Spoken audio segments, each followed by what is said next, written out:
Hi friends, Kolkata trainee doctor హత్యాచార కేసులో ఇప్పుడు మరొక పెద్ద అప్డేట్ బయటకు వచ్చింది. హఠాత్తుగా బాధితురాలి ఇంటి నుంచి మరొక విషాదకర వార్త వచ్చింది. ఇది వింటుంటే అసలు దేవుడు ఒకే వ్యక్తిపై ఎందుకు ఇంత ఘోరం జరుగుతుంటే చూస్తూ ఉంటున్నాడని బాధగా అనిపిస్తుంది. అసలేం జరిగిందో ఈ వీడియోలో తెలుసుకుందాం. అంతేకాకుండా ప్రస్తుతం మరొక వార్త కూడా బయటకు వచ్చింది. భారతదేశ ప్రజలందరూ ఒకే దాటిపై నిలబడి చేసిన పోరాటానికి చివరికి ఫలితం దక్కింది. కోల్కతా డాక్టర్ కేసులో మొదటి నుంచి అనుమానంగా భావిస్తున్న సందీప్ ఘోష్ను సిబిఐ అధికారులు అరెస్ట్ చేశారు. మాజీ ప్రిన్సిపల్ సందీప్ ఘోష్ ఇంట్లో సెల్లార్లో కొన్ని వీడియోలు, సీడీలు మరియు పెన్ డ్రైవ్ లభించాయి. వాటిలో ఉన్న డేటాను చూసి సిబిఐ అధికారులు సైతం ఆశ్చర్యపోతున్నారు. ఇంతకీ సందీప్ ఘోష్ ఇంట్లో దొరికిన సీడీలు, పెన్ డ్రైవ్లో సిబిఐ అధికారులు సైతం ఆశ్చర్యపోయే విధంగా ఏముంది? అంత బలంగా సిబిఐ అధికారులు సందీప్ ఘోష్ను అరెస్ట్ చేయడానికి వారికి ఎటువంటి ఆధారాలు లభించాయి? ఎవరి కారణంగా ఈ ఆధారాలు లభించాయి? ఇవాల్టి వీడియోలో తెలుసుకుందాం. సిబిఐ అధికారులకు దొరికిన ఆధారాల ప్రకారం ఈ అత్యాచారం వెనకాల కేవలం సందీప్ ఘోష్, సంజయ్ రాయ్ మాత్రమే కాదు, ఇంకా 7గురు ఇన్వాల్వ్ అయ్యారు.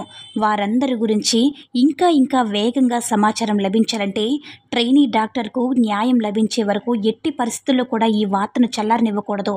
కాబట్టి మీ వంతు సహాయంగా ఈ వీడియోను లైక్ చేసి కామెంట్ బాక్స్లో "వీ వాంట్ జస్టిస్" అనే కామెంట్ చేయండి ఫ్రెండ్స్. అస్సలు మర్చిపోవద్దు. తల్లిదండ్రుల పరిస్థితి ఊహించడానికి మనకి చాలా కష్టంగా ఉంది. ఎంతో కష్టపడి కూతుర్ని డాక్టర్ చదివిస్తే ఆ నరరూప రాక్షసులు ఒక్క రోజులో వారి జీవితాన్ని అల్లకల్లోలం చేసేశారు.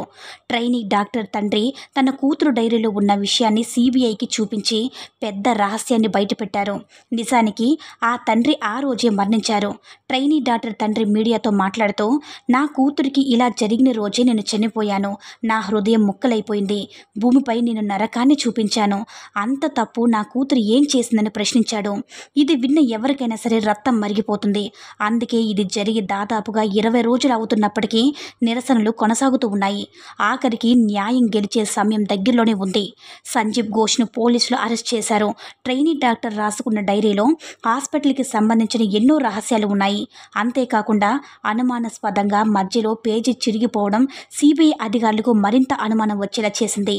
దీనికి తోడు ఈ కేసుకు సంబంధించిన ప్రత్యక్ష సాక్షి చెప్పిన విషయాలు విని సిబిఐ ఆఫీసర్లు ఎలాంటి ఆలస్యం చేయకుండా సందీప్ ఘోష్ను వారి అదుపులోకి తీసుకున్నారు. ప్రత్యక్ష సాక్షి ఏం చెప్పాడన్న విషయానికి వస్తే, ఆ రోజు జరిగిన సంఘటన చూసి ఆ వ్యక్తిని నేనే మొదట అసలు ఎక్కడ ఏం జరుగుతుందో నాకు అర్థం కాలేదు. కానీ బాధితురాల అడుపులు విన్నాక నాకు విషయం పూర్తిగా అర్థమైంది. కానీ ఆ సమయంలో ఒంటరిగా నేనేం చేసినా ప్రయోజనం లేదని నాకు అనిపించిందని చెప్పాడు. కానీ ఒక అతని చేతిలో ఫోన్ చూశాను. ఆ వ్యక్తి అదే పనిగా అక్కడ జరుగుతున్న సన్నివేశాలను షూట్ చేస్తూ ఉన్నాడని చెప్పాడు. కానీ సిబిఐ ఆఫీసర్లు నిజంగా నిందితులను షూట్ చేస్తే వారి ఫోన్స్తో చేస్తారు తప్ప బాధితురాలు మొబైల్తో ఎందుకు చేస్తారనే అనుమానంతో మరొక్కసారి బాధితురాలు ఫోన్ని చెక్ చేసి అందులో దొరికిన ఆధారాలను చూసి ఆశ్చర్యపోయారు.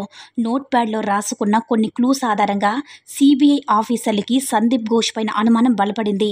అంతేకాకుండా బాధితురాలు మొబైల్లో ఆ సంఘటన జరిగినప్పటికీ సన్నివేశాలు స్పష్టంగా లేకపోయినప్పటికీ ఎవరో తన ఫోన్ తీసుకుని ఖచ్చితంగా అక్కడ జరుగుతున్న సన్నివేశాన్ని వీడియో తీయడం ప్రారంభించి వెంటనే మళ్ళీ ఆపేసినట్టుగా ఉంది. ఇది కేవలం అనుమానం కాబట్టే వీటిని పక్కన పెట్టి సిబిఐ ఆఫీసర్లు సంజయ్ ఇంటిని తనిఖీలు చేయడం ప్రారంభించారు. అయితే అక్కడే పెద్ద రహస్యం బయటపడింది. సందీప్ సెల్లార్లో రహస్యంగా దాచిపెట్టిన వీడియోలు పుట్ట చూసి అసలు ఒక మనిషి ఇలా కూడా ఉంటాడా అని సిబిఐ ఆఫీసర్లు ఆశ్చర్యపోయారు. అక్కడ ఉన్న సీడీలు మరియు పెన్ డ్రైవ్లో బాధితులతో అసభ్యకరంగా ప్రవర్తించినప్పుడు తీసిన ఫోటోలు, వీడియోలు ఉన్నాయి. దీని వెనకాల కేవలం సందీప్ ఘోష్ మాత్రమే కాదు, ఇంకా పలువురు ప్రముఖులు కూడా ఉన్నారు. అయితే ఈ కేసు బాధ్యత సంజయ్ రాయ్పై వేసుకోవడానికి సందీప్ ఘోష్ కోట్ల కొద్దీ డబ్బు వారికి మూట అప్పుచెప్పారు. అయితే సంజయ్ రాయ్ నిందితుడే, కానీ అతడు ప్రధాన నిందితుడు కాదు. కానీ ఇక్కడ ఒక్క విషయం మాత్రం స్పష్టమైంది. బాధితురాలతో అసభ్యంగా ప్రవర్తించిన వ్యక్తుల్లో సంజయ్ రాయ్ కూడా ఖచ్చితంగా ఒకడు. అతనితో పాటు మరికొందరు కూడా ఉన్నారు. కానీ సిబిఐకి వ్యతిరేకంగా ఎలాంటి ఆధారాలు లభించకపోవడం కారణంగా ఇప్పటి వరకు ఎలాంటి చర్యలు తీసుకోలేదు. అయితే బాధితురాలు ఫోన్ ద్వారా ఆధారాలు దొరికిన ప్రకారం ఈ కేసులో తన నెత్తిపైన వేసుకోవడానికి సంజయ్ రాయ్కి 20 లక్షల రూపాయలు ఇచ్చారని సిబిఐ అర్థం చేసుకుంది. ఆ కారణంగానే అతను మొత్తం కేసును తన నెత్తిపైన వేసుకున్నాడు. ఇక వెంటనే సంజయ్ రాయ్ ఈ నేరం నేనే చేశానంటూ పోలీసులకు పట్టుబడ్డాడు.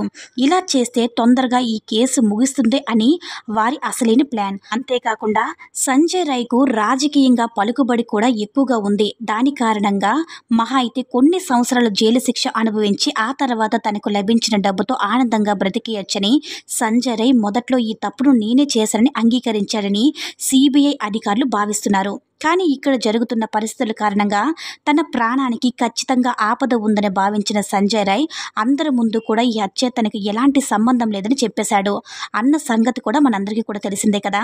అయితే సంజయ్ రాయ్ ఇచ్చిన వాంగ్మూలం ఆధారంగా ఈ కేసు వెనకాల 7 ఉన్నారని స్పష్టమైపోయింది. అంతేకాకుండా సందీప్ ఘోష్ ఇంట్లో దొరికిన సీడీలు, పెన్ డ్రైవ్లో ఉన్న అసభ్యకరమైన వీడియోలు మరియు ఫోటోల గురించి మరొక నిజం కూడా బయటపడింది. ఇది వింటే ఇప్పటి వరకు సినిమాలో కూడా ఎంత పెద్ద ఘోరాన్ని చూడలేదని అనిపిస్తుంది. ఎంతో బాధ్యత గల హోదాలో ఉన్న వ్యక్తి ఇలాంటి పనులు చేయడం నిజంగా చాలా సిగ్గుపడాల్సిన విషయం. వాస్తవానికి ప్రిన్సిపల్ సందీప్ హాస్పిటల్లో బ్లూ ఫిలిమ్స్ షూట్ చేస్తున్నారంట. ఈ విషయం 25 రోజుల క్రితమే ట్రైనీ డాక్టర్కి తెలిసింది. ఇక వెంటనే ట్రైనీ డాక్టర్ భయపడకుండా ఈ నిజాలను బయట పెట్టాలని, వీళ్ళంతా ఇలా చేస్తున్నారని, ఆ నేరాలకి వ్యతిరేకంగా సాక్ష్యాధారాలు సేకరించి రాష్ట్రపతికి అందజేసే ప్రయత్నం చేయబోయింది. ఈలోపే ఈ నరరూప రాక్షసుడు డాక్టర్ జీవితాన్ని నరకంలోకి తోసేశారు. అసలు వీళ్ళ హాస్పిటల్లో ఇంత పెద్ద ఘోరం ఎలా చేస్తున్నారు తెలుసా? ఆఖరికి చనిపోయిన మనుషులను కూడా వదలడం లేదు. చనిపోయిన వారి అవయవాలు అమ్ముకుంటున్నారని ఇప్పటి వరకు కూడా డాక్టర్లు విన్నాం. కానీ మరణించిన వారిపైన కూడా అత్యాచారం చేసి వాటిని వీడియోల రూపంలో చిత్రీకరించి బ్లాక్ మార్కెట్లో అమ్ముకుంటున్నారట.